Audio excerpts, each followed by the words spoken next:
De l'évangile de Jésus-Christ selon saint Matthieu. En ce temps-là, Jésus disait à ses disciples, « Lorsque vous priez, ne rabâchez pas comme les païens. Ils s'imaginent qu'à force de paroles, ils seront exaucés. Ne les imitez donc pas, car votre Père sait de quoi vous avez besoin avant même que vous l'ayez demandé. Vous donc, priez ainsi. Notre Père qui es aux cieux, que ton nom soit sanctifié, que ton règne vienne, que ta volonté soit faite sur la terre comme au ciel. Donne-nous aujourd'hui notre pain de ce jour. Remets-nous nos dettes, comme nous-mêmes nous remettons leurs dettes à nos débiteurs. Et ne nous laisse pas entrer en tentation, mais délivre-nous du mal. Car si vous pardonnez aux hommes leurs fautes, votre Père céleste vous pardonnera aussi.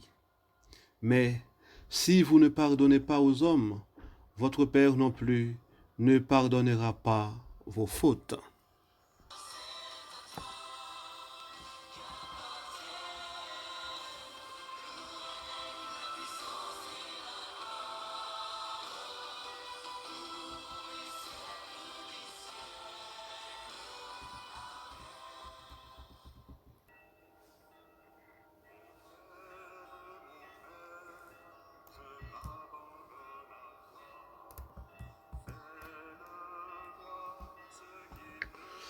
Point besoin de demander à un chrétien s'il connaît la prière de notre Père.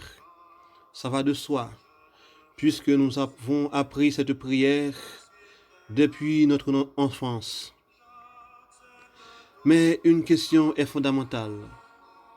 Savons-nous prendre le temps de prier de notre Père ou simplement le réciter? Jésus oppose dans l'évangile d'aujourd'hui la prière au rabâchage des païens. Il nous enseigne lui-même comment prier. Vous donc, priez ainsi, dit-il.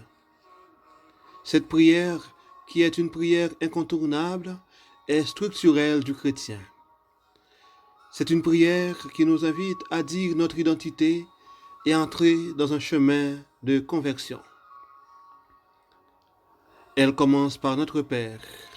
Dieu est Père, un Père qui aime, un Père qui est miséricordieux, un Père plein de tendresse. Ce n'est pas un Père quelconque, c'est notre Père. Jésus, Fils unique de Dieu, nous donne son Père comme notre propre Père. Par le fait que nous l'appelons Dieu notre Père, dans la prière, nous affirmons en même temps que tous les hommes, nous sommes tous frères et sœurs. Personne ne dit mon Père, mais bien notre Père. Un seul Père, donc tous frères et sœurs. Cette fraternité nous invite à accueillir l'autre dans sa différence. En disant la prière du Notre Père, chacun consent à être d'Église. Être chrétien et dire Notre Père, c'est refuser de ne pas donner à l'autre son chemin vers le Père.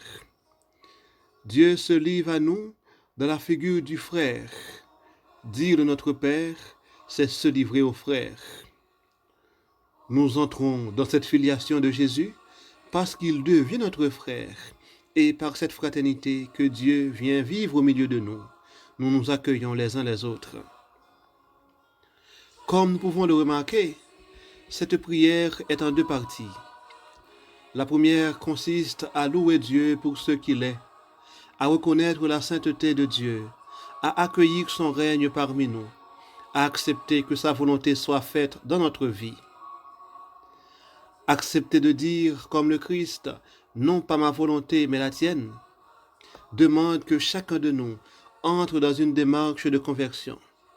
Car il nous arrive que nous voulions que ce soit Dieu qui s'accorde à notre volonté. Mais la prière de notre Père nous invite à apprendre à nous abandonner à la sainte volonté de Dieu. La deuxième partie du Notre Père consiste à demander pour nous ce qu'il nous faut. Donne-nous, pardonne-nous, ne nous laisse pas entrer en tentation, délivre-nous. La prière du Notre Père nous met dans notre condition d'enfant de Dieu, lui qui nous attend, lui qui nous donne tout, Oui, la condition d'être enfant bien-aimé de Dieu, qui attend tout de lui, qui attend de lui l'essentiel, le nécessaire pour devenir ce que nous sommes. Cette prière que nous offre le Christ nous donne à la fois une identité chrétienne, mais aussi